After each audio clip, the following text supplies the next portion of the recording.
Yeah, good morning. Once again, welcome to the tutorial on how to design a simple contacts app with RADZEN Blazor WebAssembly. My name is Benjamin Fadino.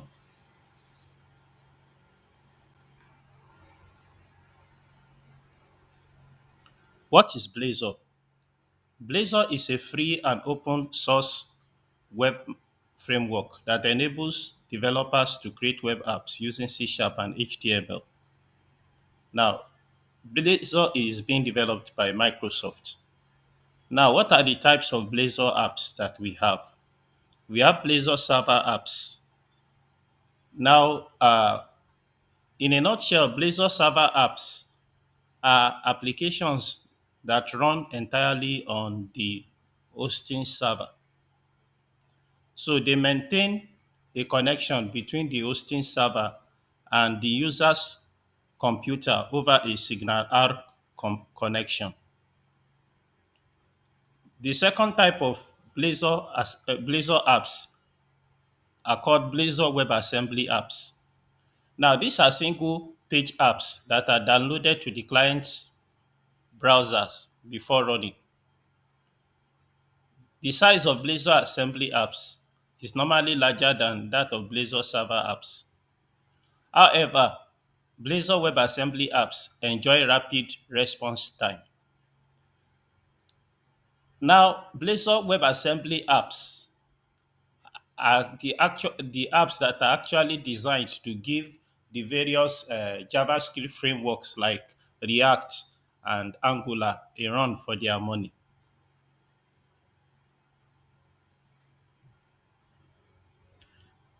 Blazor Progressive Web Application (PWA).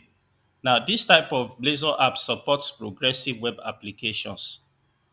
A progressive web application app is a type of application software that is delivered through the web, and it uses common web technologies such as HTML, CSS, JavaScript, and WebAssembly. Now, progressive web applications can work on any platform that have standard compliant browser. Excuse me. Progressive assembly apps can be installed on different devices such as desktop and mobile devices. Now, the requirements to practice today's podcast are: one, RADZEN Studio.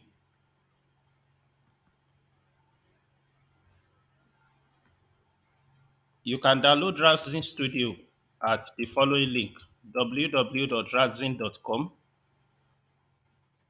There is a new product from them called RADZEN Blazor Studio, but that's not what I'll be using today. I'll be using a second product called RADZEN Studio.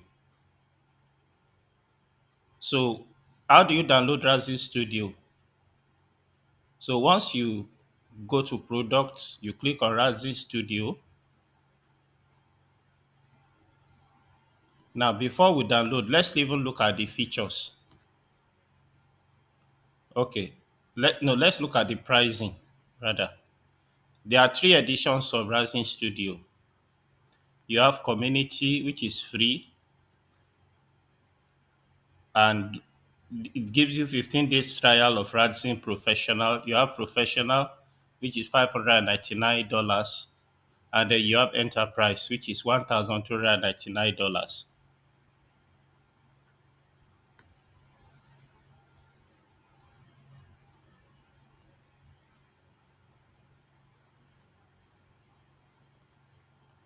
So let me click on the download link. So you can download for Windows, Mac, and Linux. So assuming you want to download for Windows, you click on Windows link, then you click on download. Now, once you have finished downloading, you go to the folder where you downloaded the installer, and then you double click on the installer to, for example, this is the installer I've downloaded before. So you can double click on it or right click on it and click open to install it.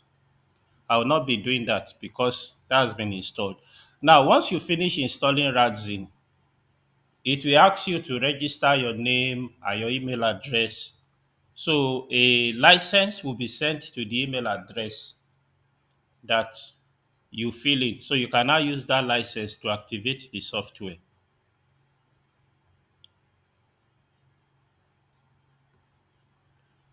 The second, uh, the second thing you need to run Blazor WebAssembly apps or any type of Blazor app at all is .NET 7 Software Development Kit. Now, so .NET 7 Software Development Kit can be downloaded from the link that's .net.microsoft.com/download/.NET 7. So I'm clicking on the link. So when you get to this page, uh, I believe that majority of you will be using, if you are using Windows, you click x64. If you are using Mac OS, then you click x64 for Mac OS. Once you finish downloading, you go to the download folder and you right click on it and install it as well. Also, you will need SQL Server 2022, which can be downloaded from microsoft.com/en/us SQL Server 2022. Let me click on it.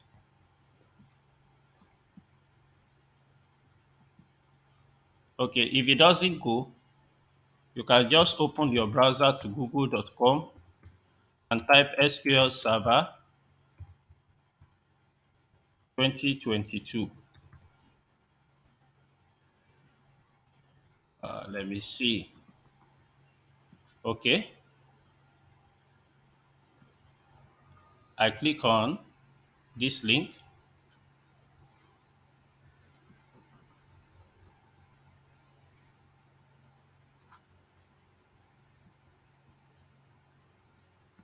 Click on downloads.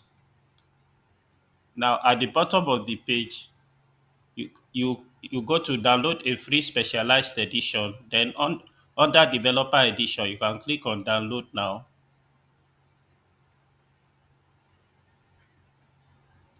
You can say open file.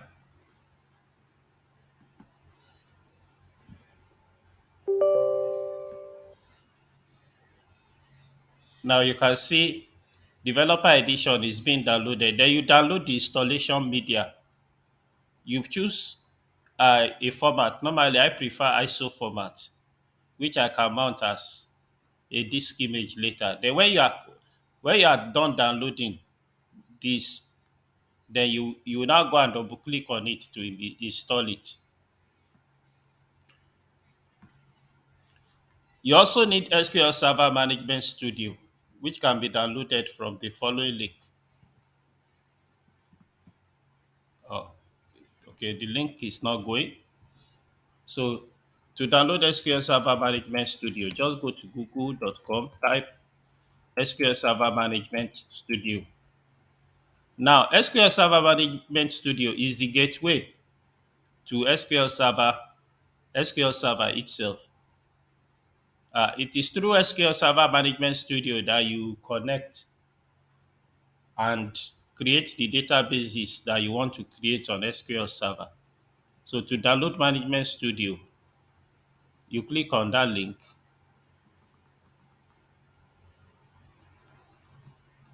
and then you can see this link that says free download for SQL Server Management Studio. Click on it. I'm going to stop because I have it. Once you are done with downloading the installation media, then you install it as well.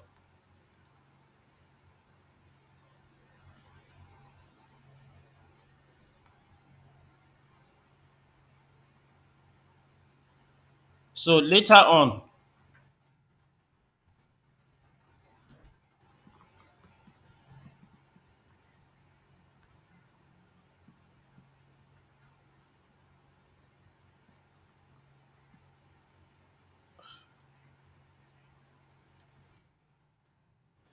Later on, for more advanced coding tutorials, you will need to, later on for more advanced coding tutorials, which will involve you writing code customizations, you will need to download Visual Studio 2022 Community Edition.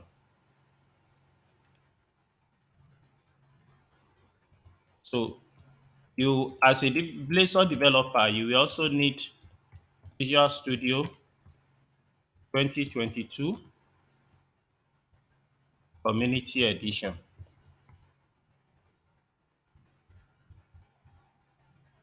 However, for today's lesson, we will not need Visual Studio Community Edition. So now that we have seen the things that we need to run Blazor applications, the next thing we want to look at is the steps we are going to follow to implement our application today.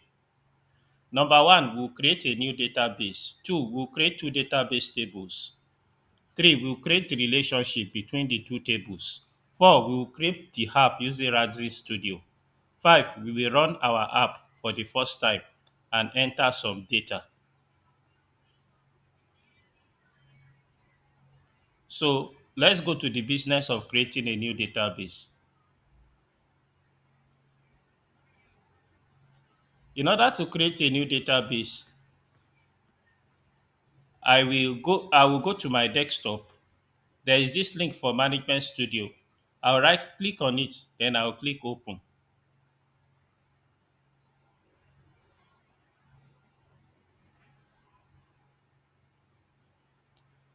As you can see, Management Studio is starting already.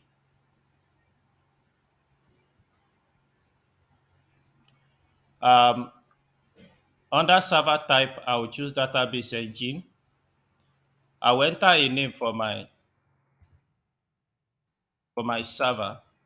In this case, I'm entering localhost. Now, other authentication type, I can use either Windows authentication or SQL Server authentication. I've opted for SQL Server authentication.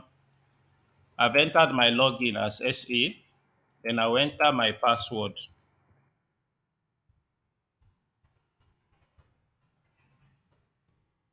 Then I would click remember password if I choose, then I click connect. Now I'm going to create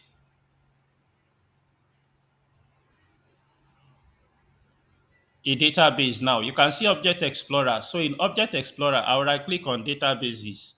Then I'll click on new database.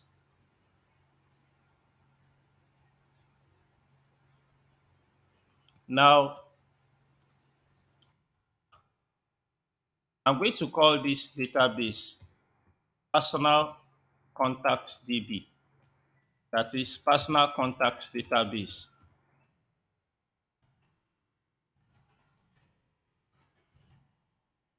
The owner of my database currently is default. You can leave it that way, or you can choose to assign an owner to the database.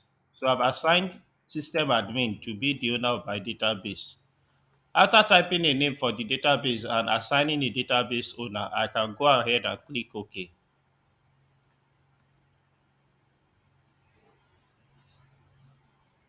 Now,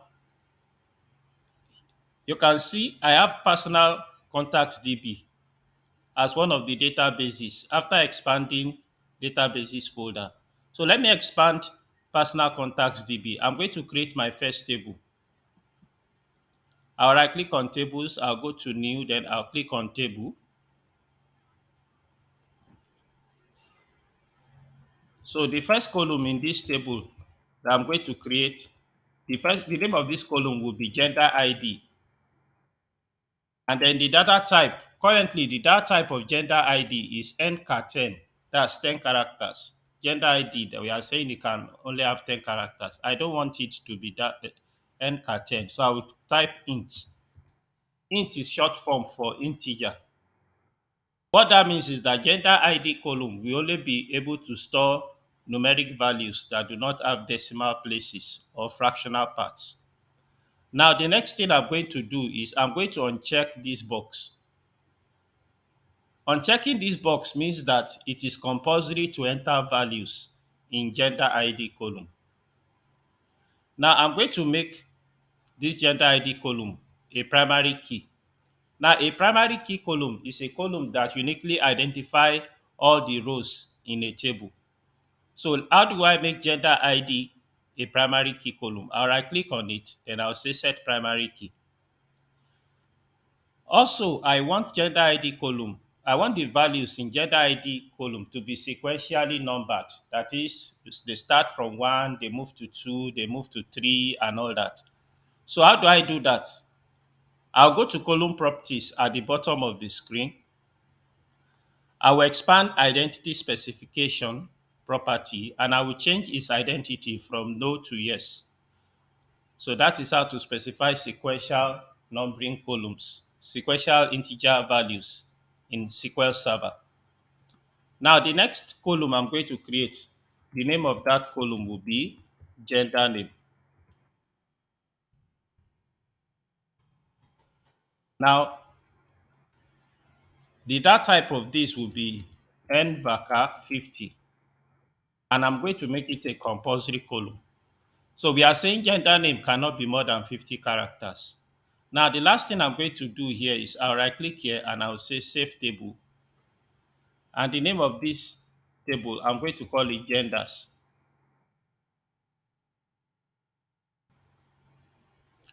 Now, I still need one more thing I'm going to do. I'm going to create a unique key on the gender name column. Now, what that will do is that it will prevent me from repeating repeating gender name more than once in that column. So how do I create the unique key? I'll right click on the table designer. Then I will select indexing stroke keys. Then I'll click add. Once after I've clicked add, I will change the type from index to unique key.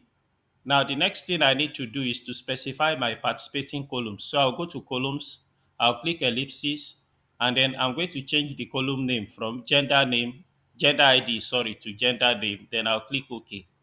So I've just created my unique key on gender name, and the name of that unique key is IX gender. So I click close. At this point, I'll right click again and say save genders.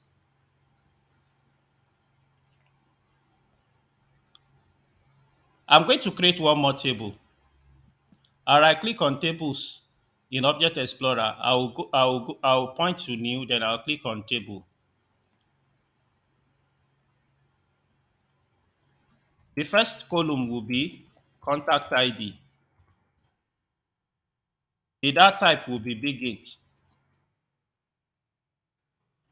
It will be a primary key, and I'm also going to make it a sequential numbering column like I did on gender ID. Now, what is the difference between big int data type and int data type? The difference between big int data type is that the difference between big int and int data type is that int can store about 2 billion rows in your database table, whereas big int can store more than 2 billion rows. So specifying contact ID as big int means that we'll be able to store more than 2 billion customers in our table. So now the next thing, your contacts should have a first name, which should not be more than, let's say, not more than 50 characters. They should also have a last name, which also should not be more than 50 characters. Then they should have a gender ID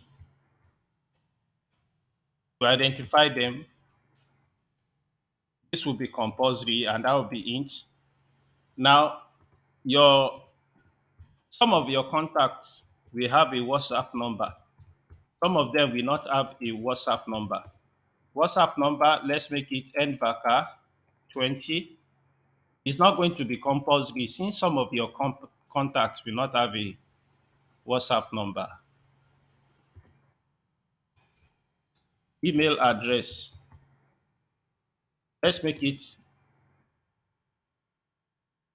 more than 50, let's make it 50 characters. Now, all your contacts should have a mobile number. So we are going to make it mandatory for all of them to have a mobile number. So we'll uncheck this. At this point, we'll right click on this table. We'll save it as contacts.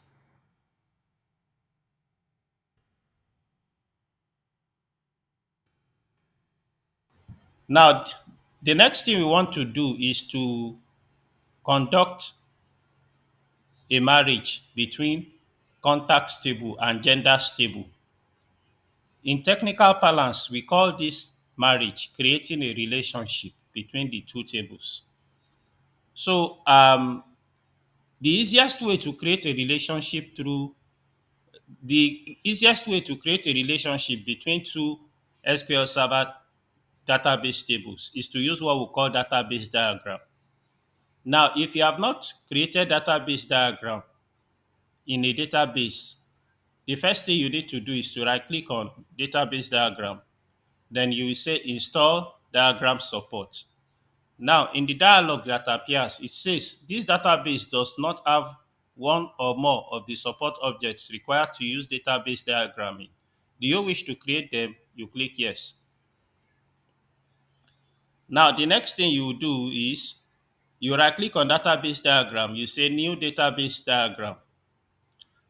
Now, after you say that, a dialog box will be opened. Then from that dialog box, you select the tables you want to add to the database diagram. In this case, I'm adding these two tables, contacts and genders ID. Now, when you are creating a relationship between two tables, the columns that you are going to use to join the two tables must have the same data type. And one of the columns participating in the relationship or marriage must be a primary key column. So what I'm going to do is I'm going to join gender ID from genders table to gender ID in contacts table. Remember, there are two requirements to perform a relationship, to create a relationship. One, the columns that are participating in the relationship must have the same data type, and that is satisfied because the gender ID in genders is int, gender ID in contacts is int.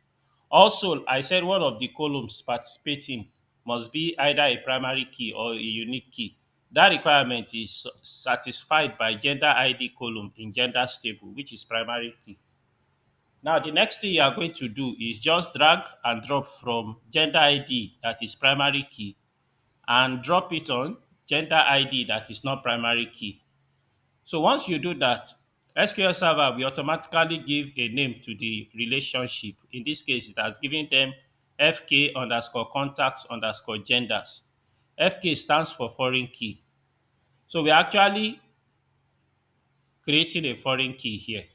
So you can see primary key table is genders, primary key column is gender ID, foreign key table is contacts, foreign key column is gender ID. You click OK, you click OK. Then you right click on the surface of the diagram and say save diagram 0. Let's accept the default name, then we click OK. Now SQL Server asks us this question. The following tables will be saved to your database. Do you want to continue? You click yes.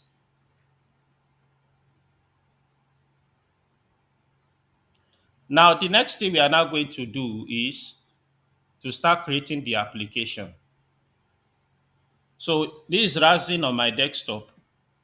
I'll right click on it and I can select run as administrator. So in the user account control dialog, I'll click yes.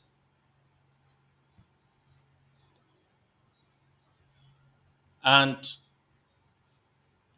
it's time to create the app. So I'll click on new Note that you can create Blazor and Angular apps with Blazor Studio. So today we are not going, sorry, with RADZEN Studio. With RADZEN Studio. So today we are not looking at how to create Angular apps. Another day I will show you how to create Angular apps with RADZEN. So today we are creating a Blazor app. So we are going to select Blazor as the framework we want to use. Now, there are two different type of Blazor applications you can create, Blazor Server or Blazor WebAssembly. So I'm going to choose Blazor WebAssembly. Then I have two .NET software development kit installed on my system. I'm going to use .NET 7. Now, there are different themes that you can select. Let's look at some of them.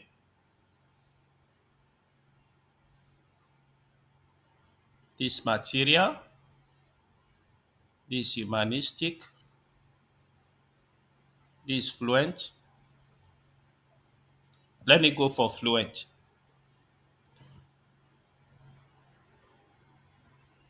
Now, you need to give a name to the app. So the name of the app will be personal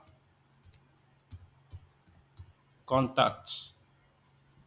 Then you need to specify a place where you are going to save the app. So I'm specifying a place on my C drive called personal contacts. So RADZEN will create a folder on my C drive called personal contacts and save the app there. The next thing I'm going to do is to click create. Now you get this congratulations screen. So what do? Close this congratulations screen. Now RADZEN is telling you that the application is still empty. Start by creating a new data source or creating a page. So let's click on new data source. So when you get to my data sources, click new as well. Now the application RADZEN apps can get their data from SQL Server databases, PostgreSQL Server databases, MySQL databases, Oracle databases, SQLite databases, OData, OData APIs, other REST APIs like web APIs, and Swagger endpoints. So I'm going to choose SQL Server. Then I'm going to give a name to my connection. Let me call it Condata. The server will be localhost.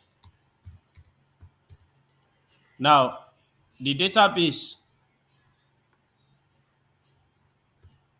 the database will be personal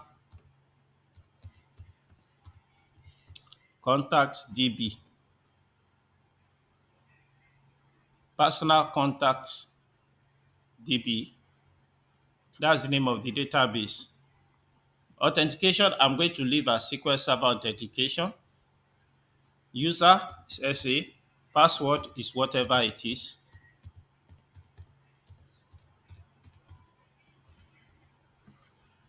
Now, the next thing I'm going to do is to say infer schema.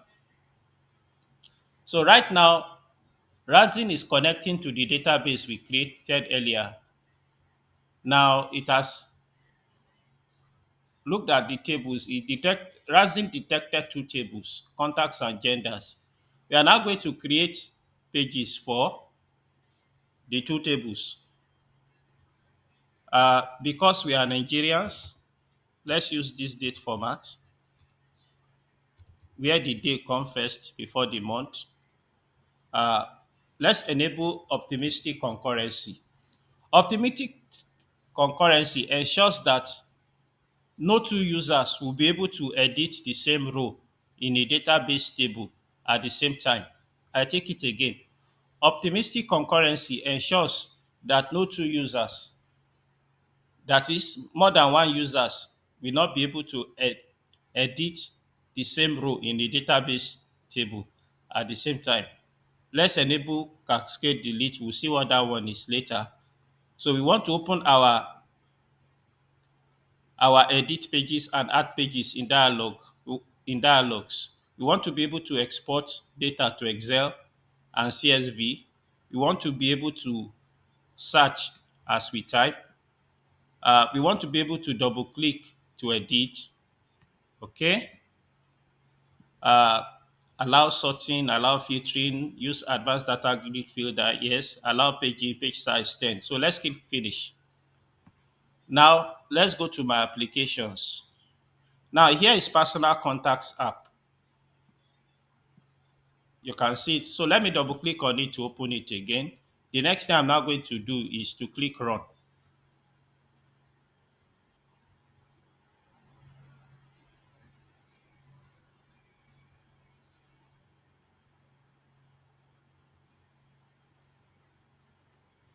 So RADZEN is busy generating our app. So RADZEN has finished generating our app. Let's create genders first. So I'll click on genders link. Then I'll click on add. When I try to click save, I see the validation message is displayed that gender name is required. So let's create male. I click save. Now let me create the second gender, which is female. Let me try to create male again. So unable to create new gender. Why? This is because of the foreign key that I've created before. Sorry, this is because of the unique key that I created on gender name column. So it will prevent me from repeating the same value in the gender name column.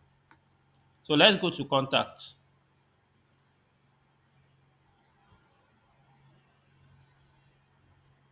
So let's add. Let's add Benjamin as first name, last name, Adino, gender, male, WhatsApp number, +234, email address,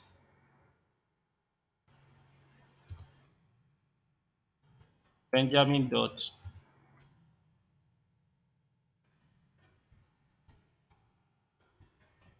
Adino at yahoo.com,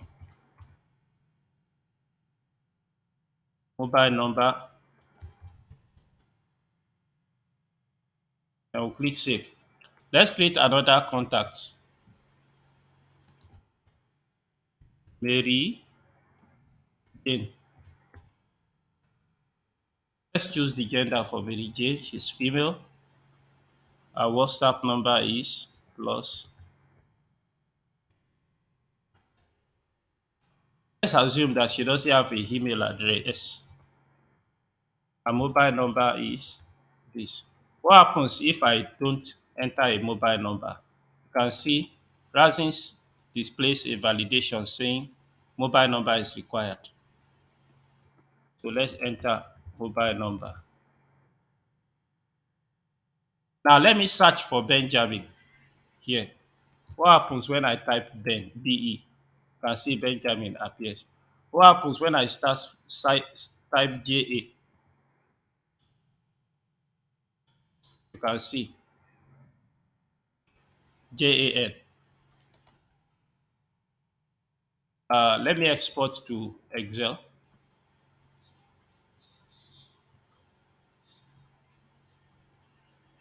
So I'm going to open this with LibreOffice Calc. You can see. So thank you for watching. So in the next episode, I will show you how to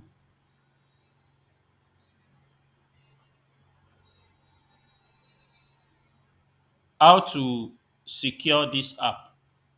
So you will see how we are going to create login pages, and then we'll be able to create users that will be able to access our app. Thank you for watching.